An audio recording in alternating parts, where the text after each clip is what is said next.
कहानी की शुरुआत एक शाही राज्य से होती है जहां राजकुमार हेनरी अपनी होने वाली दुल्हन एलिसन के साथ एक अजीब रस्म निभाता है। वो दोनों के हाथ पर चाकू से हल्का कट लगाता है और अपना खून एलिसन के खून में मिला देता है। हेनरी कहता है कि ये उनके पूर्वजों की पुरानी परंपरा है, इसीलिए एलिसन भी उस पर भरोसा कर लेती है। लेकिन अगले ही पल हेनरी उसे धोखा देते हुए एक गहरी और अंधेरी गुफा में धक्का दे देता है। एलिसन घबरा जाती है और बाहर निकलने के लिए जोर जोर से चिल्लाने लगती है, लेकिन उसकी मदद करने वाला वहां कोई नहीं होता। गुफा के अंदर हर तरफ अंधेरा और डरावना माहौल होता है। एलिसन बाहर निकलने की कोशिश कर ही रही होती है, तभी अचानक वहां रहने वाला खतरनाक ड्रैगन जाग जाता है। एक विशाल ड्रैगन उसके सामने आ जाता है। वो तुरंत आग उगलकर एलिसन को जलाने की कोशिश करता है। एलिसन किसी तरह अपनी जान बचा लेती है, लेकिन उसका एक पैर बुरी तरह जल जाता है। अब उसे कुछ समझ नहीं आ रहा होता कि आखिर उसके साथ ये सब क्यों हो रहा है। तभी ड्रैगन उससे बात करता है और कहता है कि उसके खून से शाही परिवार की खुशबू आ रही है, इसलिए वो यहाँ से जिंदा बचकर नहीं जा सकती। ये सुनकर एलिसन को शक होने लगता है कि हेनरी ने उसे जानबूझकर यहाँ मरने के लिए भेजा है। धीरे धीरे उसे पता चलता है कि इस राज्य के राजा सालों से ड्रैगन के साथ एक खतरनाक समझौता करते आ रहे थे। ड्रैगन को शांत रखने के लिए राजघराने की किसी लड़की की बलि दी जाती थी और इस बार एलिसन को चुना गया था। इसी के साथ कहानी हमें कई साल पीछे ले जाती है। शुरुआत में हम ऑरिया राज्य के राजा को देखते हैं,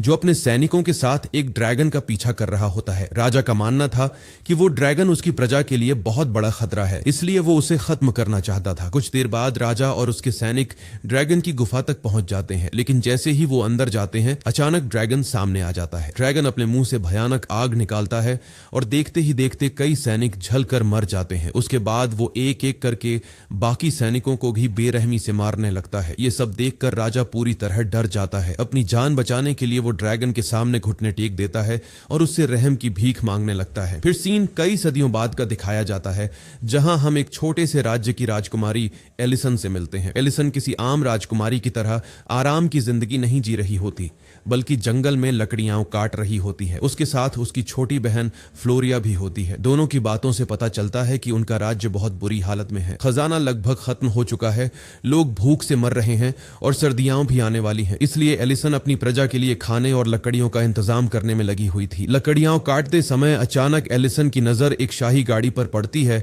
जो सीधे उनके महल की तरफ जा रही होती है। ये देखकर उसे थोड़ा अजीब लगता है और फिर वो अपनी बहन के साथ महल लौटने लगती है। रास्ते में वो देखती है कि गरीबी और भूख की वजह से कई लोग राज्य छोड़कर जा रहे हैं। महल पहुंचने के बाद एलिसन अपनी लकड़ियों से भरा बैग एक दुकानदार को देती है और उससे कहती है कि ये सारी लकड़ियां प्रजा में बांट दी जाए, ताकि लोगों को ठंड में थोड़ी राहत मिल सके। इसके बाद एलिसन अपने पिता हेक्टर के पास जाती है, जो उस छोटे से राज्य के राजा थे। वहां एलिसन एक अजनबी औरत को भी देखती है, जो उसके माता पिता से बात कर रही होती है। दरअसल यही वो औरत थी जो थोड़ी देर पहले शाही गाड़ी में महल आई थी। जैसे ही उसकी नजर एलिसन पर पड़ती है, वो काफी खुश हो जाती है और उसकी खूबसूरती की तारीफ करने लगती है। फिर वो राजा हेक्टर को एक खत देती है और कहती है कि उसे उनके फैसले का इंतजार रहेगा। इतना कहकर वो वहां से चली जाती है। जब हेक्टर उस खत को खोलकर पढ़ता है तो उसके चेहरे पर खुशी साफ दिखाई देने लगती है। एलिसन हैरान होकर अपने पिता से पूछती है कि आखिर उसमें ऐसा क्या लिखा है। तब हेक्टर उसे बताता है कि ऑरिया राज्य का राजकुमार उससे शादी करना चाहता है। ये सुनते ही एलिसन चौंक जाती है, क्योंकि उसने कभी ऐसी उम्मीद नहीं की थी। लेकिन बात सिर्फ शादी की नहीं थी। हेक्टर आगे बताता है कि इस रिश्ते के बदले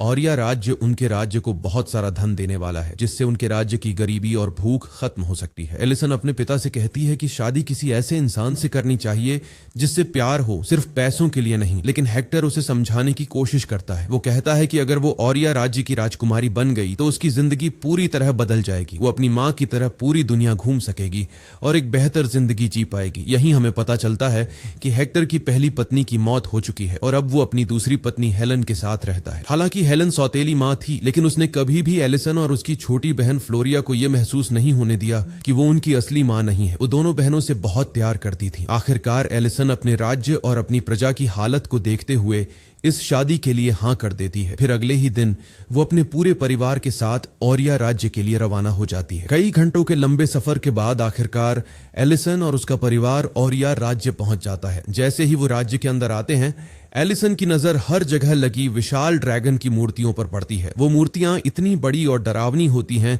कि उन्हें देखकर ही अजीब सा एहसास होने लगता है। इसके बाद सभी लोग महल में पहुंचते हैं। महल बेहद शानदार और खूबसूरत होता है, जिसे देखकर एलिसन और उसका परिवार काफी प्रभावित हो जाता है। रात को अपने कमरे में जाते समय एलिसन की नजर सामने वाली बालकनी में खड़ी एक लड़की पर पड़ती है, लेकिन इससे पहले कि वो उससे बात कर पाती, वो लड़की अचानक अपने कमरे के अंदर चली जाती है। बाद में रात को एलिसन को नींद नहीं आती, इसलिए वो बालकनी में आकर बाहर देखने लगती है। तभी उसे दूर एक पहाड़ी पर आग जलती हुई दिखाई देती है। वो समझ नहीं पाती कि आखिर वहां क्या हो रहा है, लेकिन उस नजारे से उसे थोड़ा अजीब महसूस होता है। अगले दिन एलिसन और उसका परिवार ओरिया की रानी इसाबेल, राजा रिक और राजकुमार हेनरी से मिलता है। बातचीत के दौरान रानी इसाबेल को पता चलता है कि एलिसन सिर्फ खूबसूरत ही नहीं बल्कि काफी समझदार और समझ रखने वाली लड़की भी है। यही वजह थी कि रानी को एलिसन तुरंत पसंद आ जाती है। कुछ देर बाद रानी हेनरी और एलिसन को अकेले बात करने के लिए बाहर भेज देती है। वहां एलिसन साफ साफ कहती है कि वो ये शादी सिर्फ अपने राज्य और अपनी प्रजा के लिए कर रही है,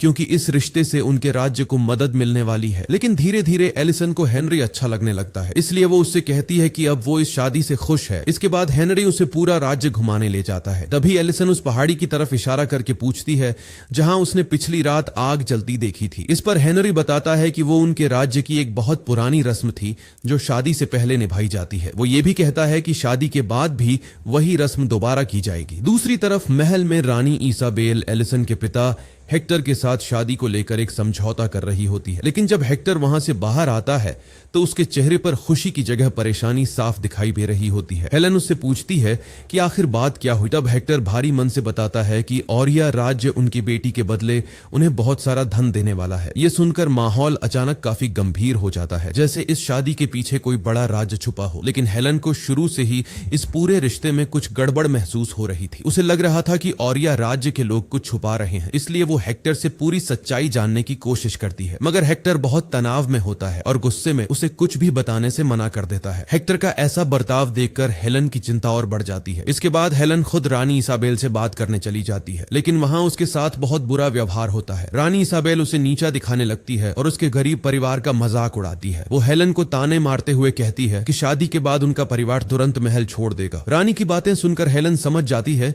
कि इस राज्य के लोग बाहर से जितने अच्छे दिखते हैं, अंदर से उतने ही खतरनाक है। रात होते ही हेलेन सीधे एलिसन और फ्लोरिया के कमरे में जाती है। वो एलिसन को समझाने की कोशिश करती है कि इस राज्य के लोग बिल्कुल ठीक नहीं है और उसे ये शादी नहीं करनी चाहिए। हेलेन उसे बताती है कि शादी वाले समझौते के बाद से हेक्टर बहुत परेशान लग रहा है और उसने उसे कुछ भी साफ साफ नहीं बताया। लेकिन एलिसन को लगता है कि शायद हेलेन जरूरत से ज्यादा सोच रही है, वो उसकी बात को गंभीरता से नहीं लेती। तभी वहां हेक्टर आ जाता है। वो हेलेन को शांत रहने और आराम करने के लिए कहता है, फिर उसे अपने साथ वहां से ले जाता है। पहाड़ी पर पहुंचते ही एलिसन देखती है कि शाही परिवार के सभी लोग अजीब और डरावने मास्क पहनकर खड़े हैं। पूरा माहौल बहुत रहस्यमयी और डरावना लग रहा होता है। इसके बाद रस्म शुरू होती है। रानी एलिसन को एक सोने का सिक्का देती है और उसे गुफा के अंदर फेंकने के लिए कहती है। फिर हेनरी और एलिसन के हाथ पर चाकू से कट लगाकर उनका खून आपस में मिला दिया जाता है। बाहर से देखने पर सब कुछ एक सामान्य रस्म जैसा लग रहा था, लेकिन असलियत कुछ और ही थी। रस्म पूरी होने के बाद हेनरी एलिसन को अपनी गोद में उठाकर वहां से जाने लगता है, लेकिन अचानक वो रुकता है, एलिसन से माफी मांगता है और उसे सीधा गुफा के अंदर फेंक देता है। एलिसन गुफा में गिरते ही बेहोश हो जाती है। जब उसे होश आता है तो वो बुरी तरह डर चुकी होती है। वो रोते हुए मदद के लिए चिल्लाती है और बाहर निकलने की कोशिश करती है। वो ऊपर चढ़ने की कोशिश करती है, लेकिन फिसलकर वापस नीचे गिर जाती है। तभी उसकी नजर गुफा में पड़े पुराने कपड़ों और गहनों पर जाती है। ये देखकर उसे समझ आ जाता है कि उससे पहले भी कई राजकुमारियों को यहाँ बलि के लिए फेंका जा चुका है और अब उसकी भी वही किस्मत होने वाली है। एलिसन डरते डरते आगे बढ़ती है और देखती है कि वहां बहुत सारे चमगादड़ बुरी तरह जले हुए मर रहे हैं। ये नजारा देखकर वो घबरा जाती है, लेकिन इससे पहले कि वो कुछ समझ पाती,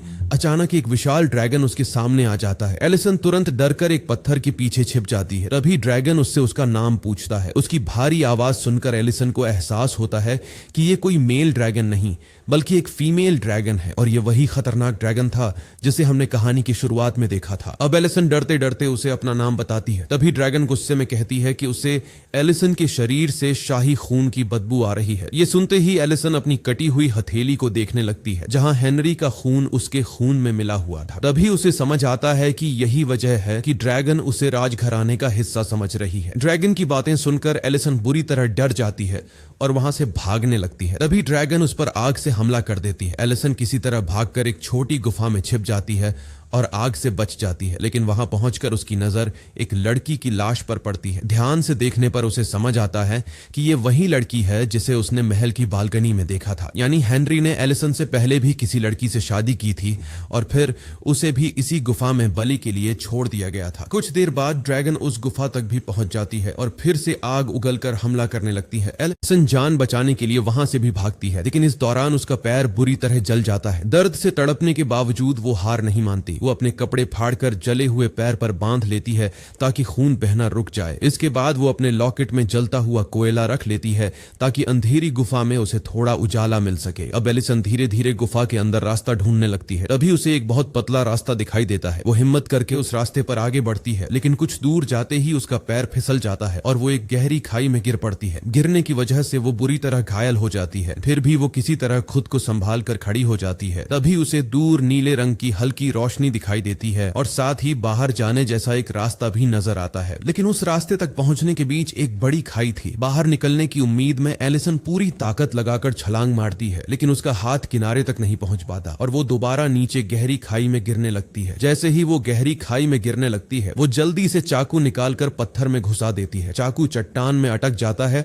और किसी तरह उसकी जान बच जाती है। फिर वो उसी चाकू का सहारा लेकर धीरे धीरे ऊपर चढ़ जाती है। इतनी चोट लगने के बाद भी एलिसन हार नहीं मान रही थी। खाई के दूसरी तरफ पहुंचने पर उसे कई अजीब कीड़े दिखाई देते हैं जिनके शरीर से नीली रोशनी निकल रही होती है। एलिसन उन चमकते कीड़ों को कपड़े में इकट्ठा करके एक छोटा सा लैंप बना लेती है ताकि अंधेरे में उसे रास्ता दिखाई देता रहे। अब वो फिर से गुफा से बाहर निकलने का रास्ता ढूंढने लगती है। चलते चलते उसे बर्फ से ढका एक हिस्सा दिखाई देता है जहां से पानी नीचे टपक रहा होता है। वो बर्फ के नीचे खड़ी होकर पानी पीने लगती है, लेकिन तभी अचानक बर्फ की दूसरी तरफ ड्रैगन दिखाई देती है। वो अपनी आग से पूरी बर्फ पिघला देती है और धीरे धीरे नीचे आने लगती है। ये देखकर एलिसन डर जाती है और तुरंत वहां से भागने लगती है। भागते भागते उसे नीचे जाने वाली एक बहुत पतली गुफा दिखाई देती है। वो जल्दी से उसके अंदर घुस जाती है। गुफा इतनी संकरी होती है कि ड्रैगन उसके अंदर नहीं आ सकती थी। कुछ देर बाद वो गुफा के दूसरे हिस्से में पहुंचती है जहां दीवारों पर कई लड़कियों के नाम लिखे हुए होते हैं। साथ ही वहां एक संदेश भी लिखा था, तुम यहाँ ड्रैगन से सुरक्षित हो। ये देखकर एलिसन समझ जाती है कि उससे पहले भी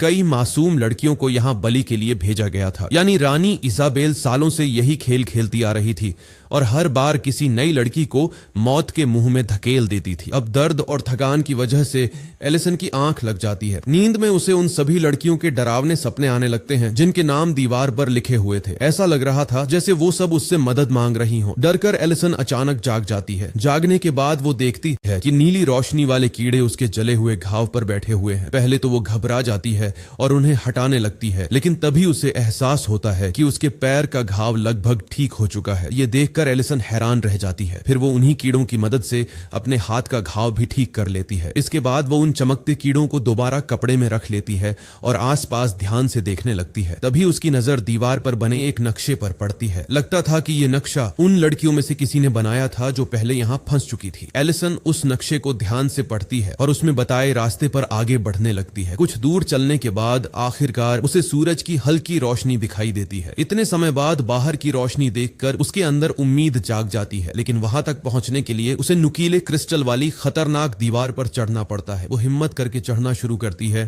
तभी अचानक ड्रैगन नीचे आकर उसे देखने लगती है। इसी दौरान एक क्रिस्टल टूट जाता है और एलिसन नीचे गिरने लगती है, लेकिन वो किसी तरह खुद को संभाल लेती है और दोबारा ऊपर चढ़ जाती है। आखिरकार वो बाहर निकलने वाले रास्ते तक पहुंच जाती है, लेकिन वहां पहुंचकर उसे पता चलता है कि वो पहाड़ की बहुत ऊंचाई पर खड़ी है। नीचे गिरने का मतलब सीधी मौत था। तभी उसकी नजर दूर से आते 4 सैनिकों पर पड़ती है। उन्हें देखकर एलिसन जोर जोर से मदद के लिए चिल्लाने लगती है, लेकिन ऊंचाई ज्यादा होने की वजह से उसकी आवाज उन तक नहीं पहुंच पाती। उसी समय अचानक ड्रैगन पहाड़ के बाहर निकल आती है और एलिसन पर हमला करने लगती है। एलिसन डरकर पीछे हट जाती है। तब ड्रैगन गुस्से में उसे बताती है कि ओरिया राज्य ने उससे एक समझौता किया था। हर पीढ़ी में 3 राजकुमारियों की बलि दी जाएगी और एलिसन इस पीढ़ी की दूसरी राजकुमारी थी। इतना कहकर देखकर ड्रैगन उस पर फिर से आग उगलने लगती है। लेकिन तभी गुफा के अंदर किसी के आने की आवाज सुनाई देती है। वही एलिसन का नाम लेकर उसे ढूंढ रहा होता है, जिसकी आवाज सुनते ही ड्रैगन तुरंत एलिसन को छोड़कर वापस अपनी गुफा के अंदर चला जाता है। दूसरी तरफ गुफा के अंदर एलिसन के पिता हेक्टर भी पहुंच चुके थे। वो अपने 3 सैनिकों के साथ अपनी बेटी को बचाने आए थे। इधर एलिसन भी धीरे धीरे गुफा के अंदर वापस जाने लगती है। आगे बढ़ते हुए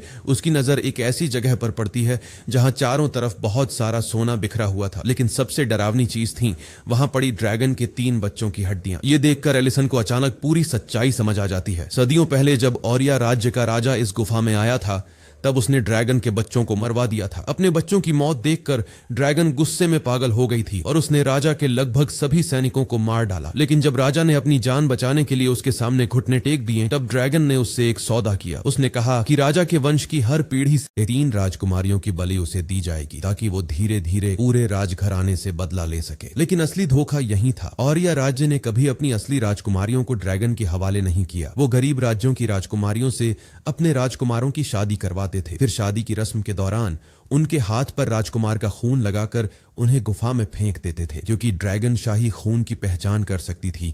इसलिए वो उन मासूम लड़कियों को असली राजकुमारी समझकर मार डालती थी। यानी सदियों से औरिया राज्य अपने बचाव के लिए गरीब लड़कियों की बलि देता आ रहा था। इसी बीच हेक्टर और उसके सैनिक गुफा में एलिसन को आवाज लगाने लगते हैं, लेकिन तभी अचानक ड्रैगन वहां पहुंच जाती है और देखते ही देखते हेक्टर के 2 सैनिकों को मार डालती है। फिर वो धीरे धीरे हेक्टर के सामने आती है और उससे पूछती है कि वो यहाँ क्यों आया है। इस पर हेक्टर बिना डरे कहता है कि वो अपनी बेटी को वापस ले जाने आया है और उसके बिना यहाँ से नहीं जाएगा। इतना कहकर हेक्टर अपनी तलवार निकालकर ड्रैगन पर हमला कर देता है। दूसरी तरफ एलिसन एक बड़े पत्थर के पीछे छिपी हुई ये सब देख रही होती है। वो समझ चुकी थी कि उसके पिता सच में उसे बचाने आए हैं, लेकिन सामने खड़ी चीज कोई साधारण दुश्मन नहीं, बल्कि अपने बच्चों का बदला लेने वाली एक बेहद खतरनाक ड्रैगन थी। तभी ड्रैगन हेक्टर को अपने पंजों में पकड़ लेती है और गुस्से में कहती है कि उसकी बेटी यहीं कहीं छिपी हुई है, क्योंकि उसे उसके खून की बदबू आ रही है। फिर ड्रैगन हेक्टर से कहती है कि वो एलिसन को बाहर आने के लिए बुलाए, लेकिन हेक्टर ऐसा करने से साफ मना कर देता है। उल्टा वो जोर से एलिसन को आवाज लगाकर कहता है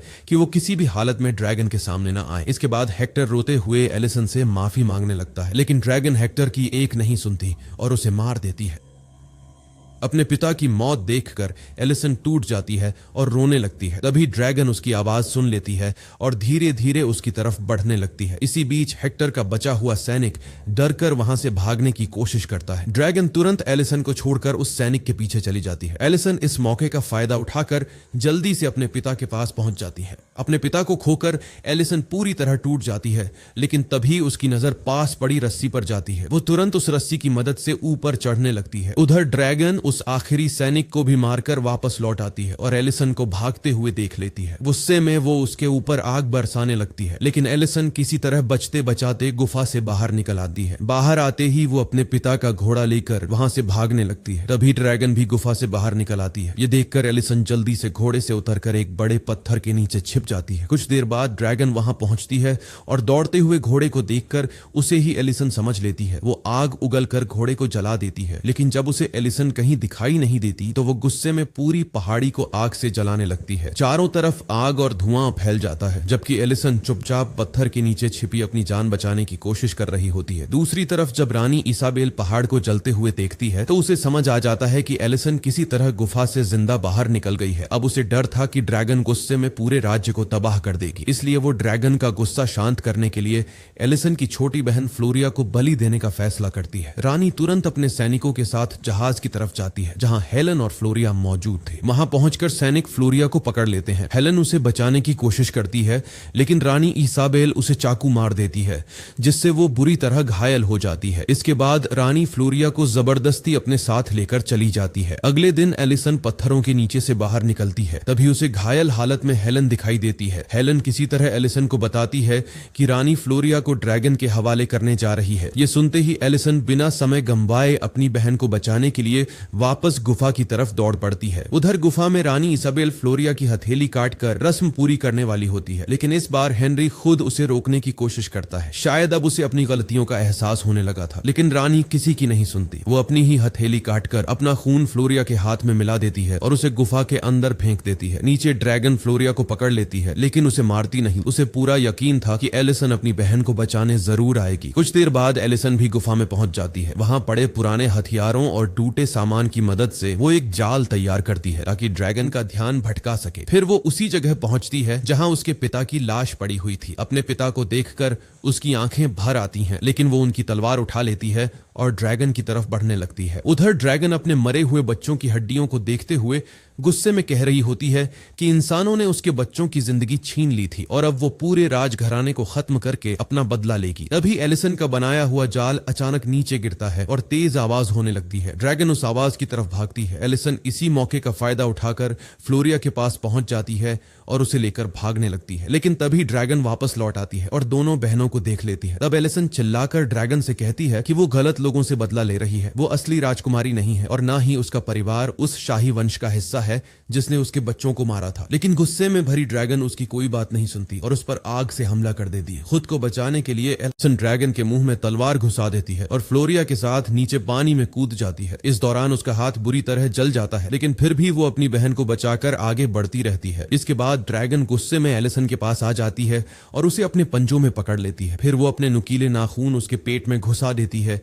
जिससे एलिसन बुरी तरह घायल हो जाती है। दर्द से तड़पने के बावजूद एलिसन हार नहीं मानती। मौका मिलते ही वो अपना चाकू निकालकर सीधे ड्रैगन की आंख में घुसा देती है। इससे ड्रैगन की एक आंख फूट जाती है और वो दर्द और गुस्से से चीखने लगती है। ड्रैगन को रोकने के लिए एलिसन अपने पिता की तलवार उठाती है और पूरी ताकत से उसकी छाती में घोंप देती है। लड़ाई के दौरान एलिसन की नजर एक अजीब पत्थर पर पड़ती है जहां हवा टकराकर वापस लौट रही थी। ये देखकर उसके दिमाग में एक खतरनाक योजना आती है। वो समझ जाती है कि अगर ड्रैगन की आग उसी पर पलट जाए तो शायद उसे हराया जा सकता है। इसलिए एलिसन जानबूझकर उस पत्थर के सामने जाकर खड़ी हो जाती है। जैसे ही ड्रैगन उसे खत्म करने के लिए आग उगलती है, एलिसन आखिरी पल में वहां से हट जाती है। ड्रैगन की आग पत्थर से टकराकर सीधी उसी की तरफ वापस लौट आती है। अपनी ही आग में फंसकर ड्रैगन बुरी तरह जलने लगती है। तभी एलिसन उसे अपनी हथेली का घाव दिखाती है और सच्चाई बताती है। वो कहती है कि यहाँ लाई गई हर लड़की के हाथ पर ऐसा ही कट लगाया जाता था। रानी दूसरी लड़कियों के घाव में शाही खून मिला देती थी ताकि ड्रैगन उन्हें असली राजकुमारी समझ ले। एलिसन आगे कहती है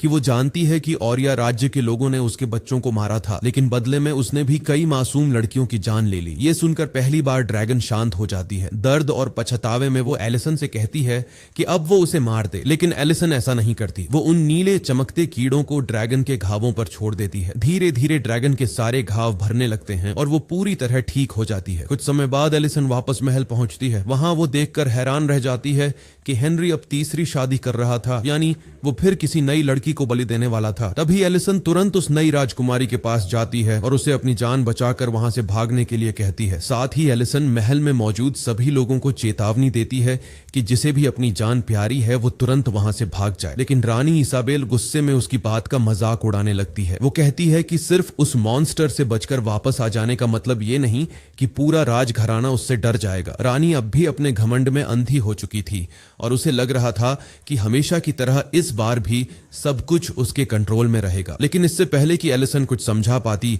अचानक महल के बाहर जोरदार आवाजें आने लगती हैं। अगले ही पल ड्रैगन वहां पहुंच जाती है। अब उसे पूरी सच्चाई पता चल चुकी थी कि असली धोखेबाज कौन है। इस बार उसका निशाना मासूम लड़कियां नहीं बल्कि ओरिया का शाही परिवार था। ड्रैगन गुस्से में पूरे महल पर आग बरसाने लगती है। देखते ही देखते महल आग की लपटों में घिर जाता है और रानी इसाबेल, हेनरी और बाकी शाही लोग उसी आग में जलकर खत्म हो जाते हैं। कुछ ही देर में पूरा महल राख में बदल जाता है। सदियों से जो राजघराना दूसरों की बेटियों की बलि देकर खुद को बचाता आ रहा था, आखिरकार उसका अंत हो जाता है। दोस्तों, उम्मीद करते हैं कि आप सभी को यह कहानी पसंद आई होगी। कमेंट करके जरूर बताना कि आपका फेवरेट सीन कौन सा था। पर जाते जाते वीडियो को एक लाइक और चैनल को सब्सक्राइब भी कर देना। शुक्रिया।